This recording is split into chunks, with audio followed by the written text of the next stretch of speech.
Méditons avec le pasteur Ertis. Méditons avec le pasteur Ertis. Vendredi, le 1er mai, nous méditons selon le programme de la Ligue pour la lecture de la Bible et nous utilisons son lecteur de la Bible 2020 qui a prévu Proverbe 1 à 19. Voici des questions pour approfondir cette méditation.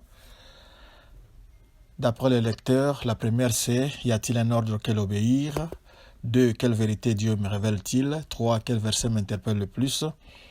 4. Pour ma prière, y a-t-il quelque chose que Dieu me montre, dont j'ai à me repentir, auquel croire et obéir, pour lesquels le remercier et le louer, pour lesquels lui formuler ma demande?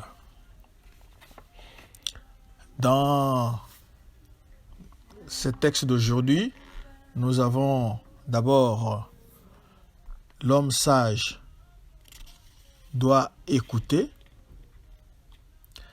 Nous aurons ensuite le commencement de la sagesse. Nous allons comprendre d'où doit commencer, où doit venir la sagesse.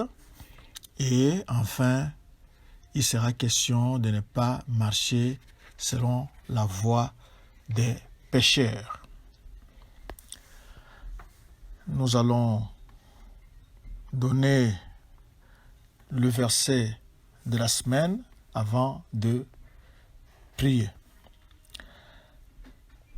Verset de la semaine: revenez chacun de votre mauvaise voie, amendez vos actions, n'allez pas après d'autres dieux pour le servir, et vous resterez dans le pays que j'ai donné à vous et à vos pères.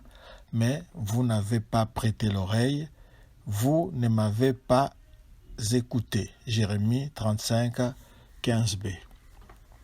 Prions. Père Tout-Puissant, toi qui es le Seigneur des Seigneurs, le Dieu des dieux, le Dieu incomparable, le Dieu qui parle, le Dieu qui incarne la sagesse, le Dieu très haut, le Dieu d'amour, de joie et de paix. Merci pour ce pain quotidien. Merci pour ta parole d'aujourd'hui.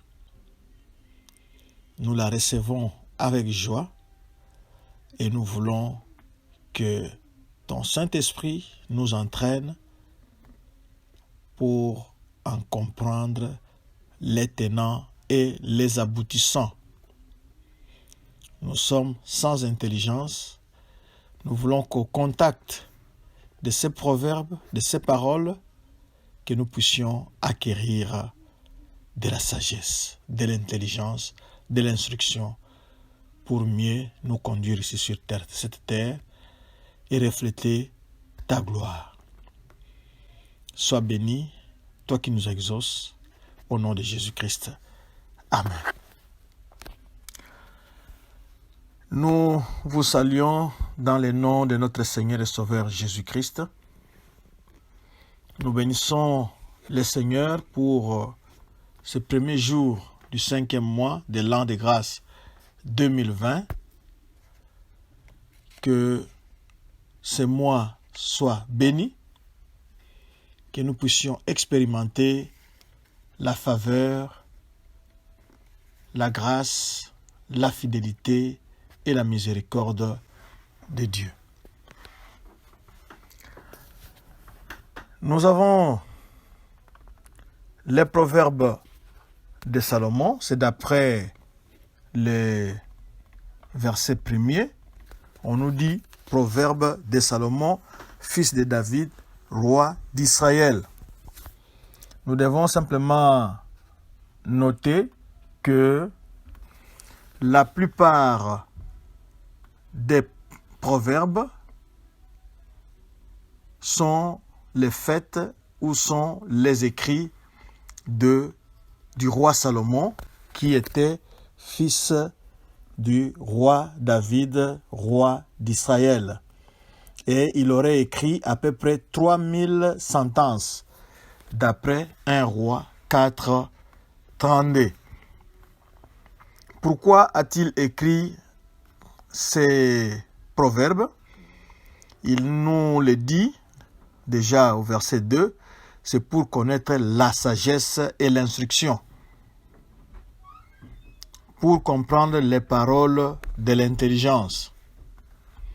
Il y a la sagesse, il y a l'instruction, il y a les paroles de l'intelligence, au verset 3, pour recevoir des leçons de bon sens, de justice, d'équité et de droiture, c'est-à-dire savoir bien nous conduire. Et il continue au verset 4 en disant, pour donner aux simples du discernement. Les simples ici,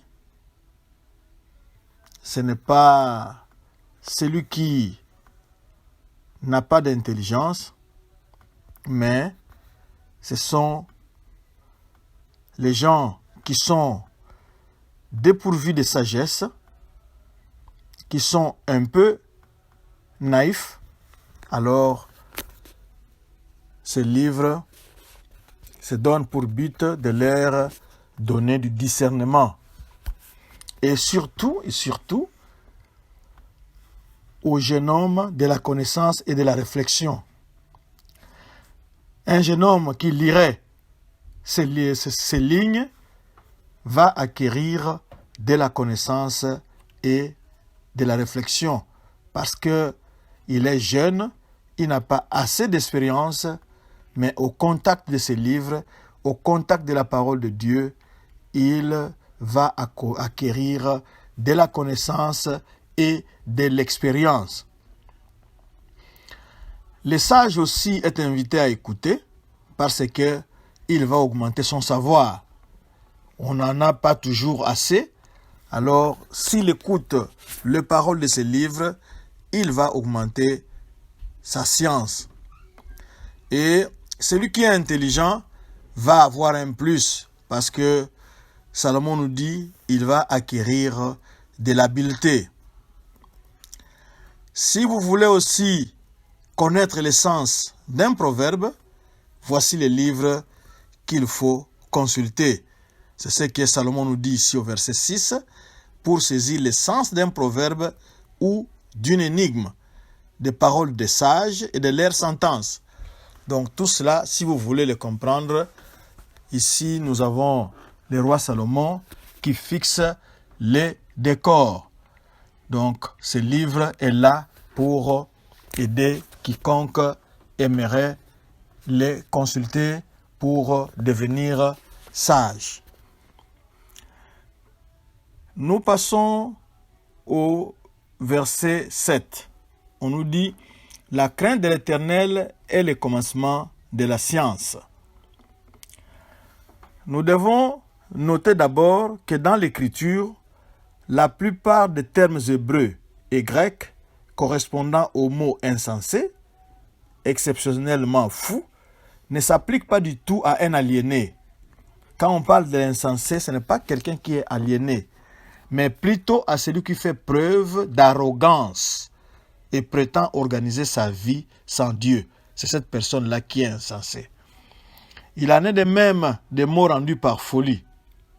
Nous pouvons consulter par exemple les textes de Luc 12, 16 à 21, où l'on parle de l'homme riche. Il n'était pas mentalement déficient, mais insensé pour avoir supposé que son âme pouvait se réjouir des biens assemblés dans son grenier, sans penser à l'au-delà et ou à l'éternité.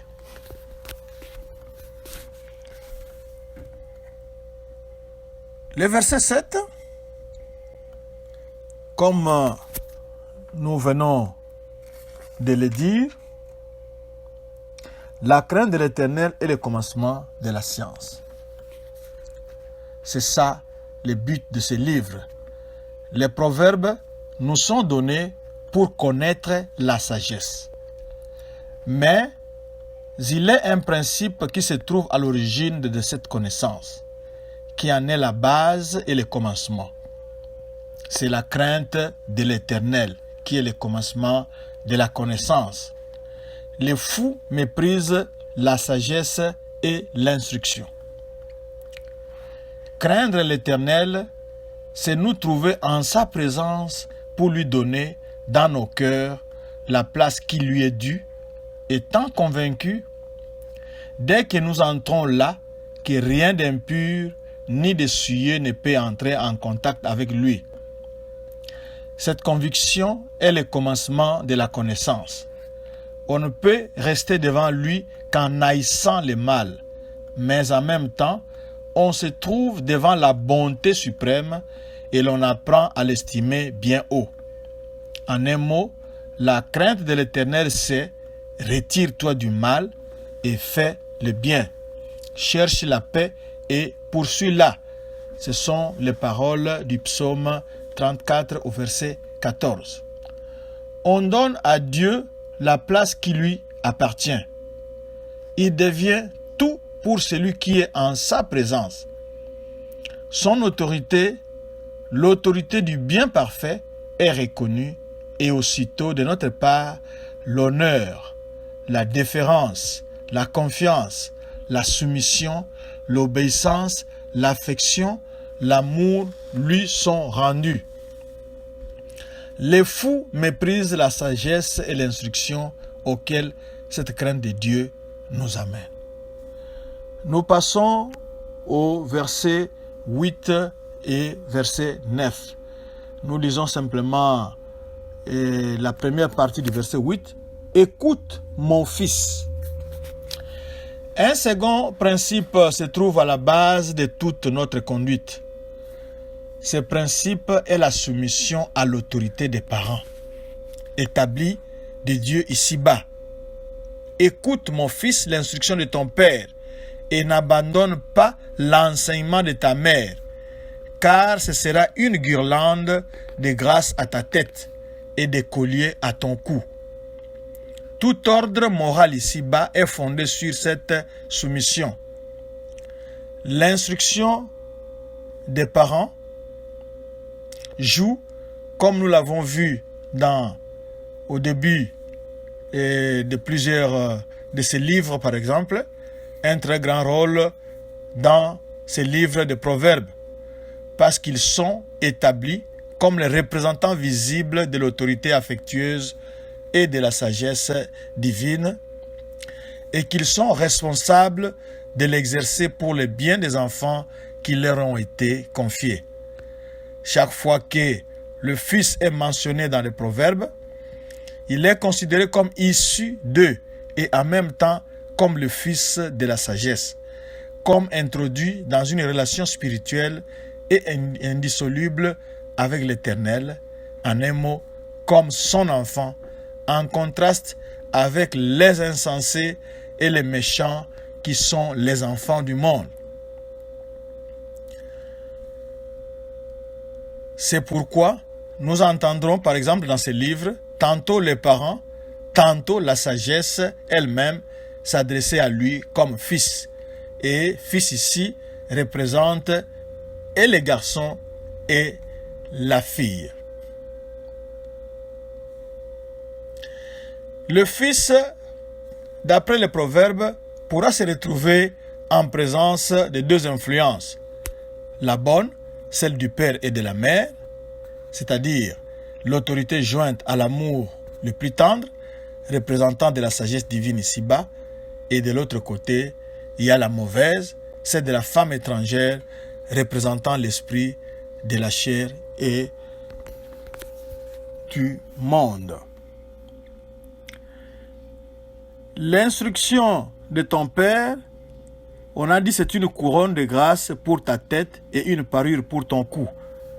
C'est-à-dire que quand on te voit, on peut directement dire que tu es bien éduqué ou mal éduqué. Ça se voit dans ton comportement. C'est comme ça que d'aucuns ont dit que nous reflétons l'éducation reçue en famille. C'est pour cela qu'il est parlé des couronnes et des parures. C'est visible. Ce sont des choses qu'on peut voir.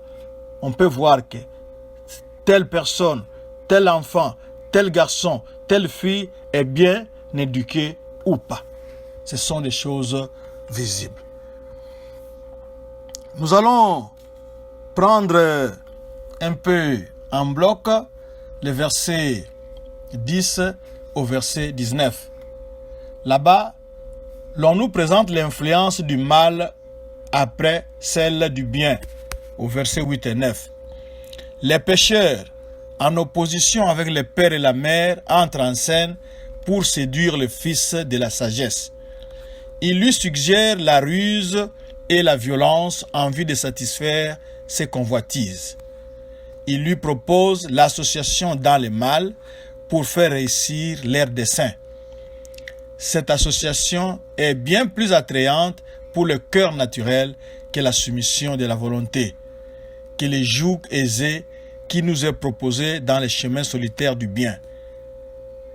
Mais, au verset 17, devant ceux qui sont avertis de l'embûche, ce sera en vain que l'oiseleur tendra ses filets. Ils ont désormais des yeux pour voir et des oreilles et des ailes plutôt pour échapper à leurs ennemis. Ce seront les pieds du tentateur qui s'embarrasseront dans les mailles de son propre piège. C'est ça qui est ici. L'oiseau est plus sage que l'insensé, que cet homme qui ne voit pas qu'il est en train de courir au mal, parce que l'oiseau, il a des yeux, il a des ailes. Dès que on va jeter un filet devant lui, il va s'échapper, il va éviter ces filets-là.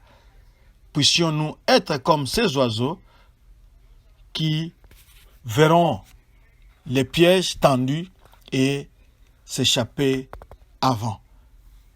Mais l'insensé, lui, il va y tomber sûrement. C'est la fin de la partie qui a été réservée pour aujourd'hui. Nous voulons prier. Seigneur, c'est toi notre Père qui vient de nous parler au travers de ces lignes. Mets en nous ta crainte, parce que c'est le point de départ pour la connaissance, pour la sagesse. Quand nous savons nous conduire sagement selon ta parole, nous saurons te satisfaire et être à l'aise dans ce que nous faisons. Mais nous reconnaissons que seuls nous ne pourrons rien faire. Nous avons toujours besoin de toi pour que tu nous guides, tu nous encadres, tu nous diriges, tu nous conduises. Nous ne voulons pas être sous l'influence des pécheurs, mais nous voulons la bonne, la meilleure, la puissante influence du Saint-Esprit dans nos vies. C'est au nom de Jésus que nous avons prié et nous disons Amen. Retrouvez cette méditation en tapant 3 fois www.église.doxadeo.com. Vous pouvez aussi nous rejoindre sur Facebook à Doxadeo Lushi ou bien sur Twitter et YouTube en tapant Doxadeo Lubumbashi. Laissez-nous y un commentaire et que Dieu vous bénisse.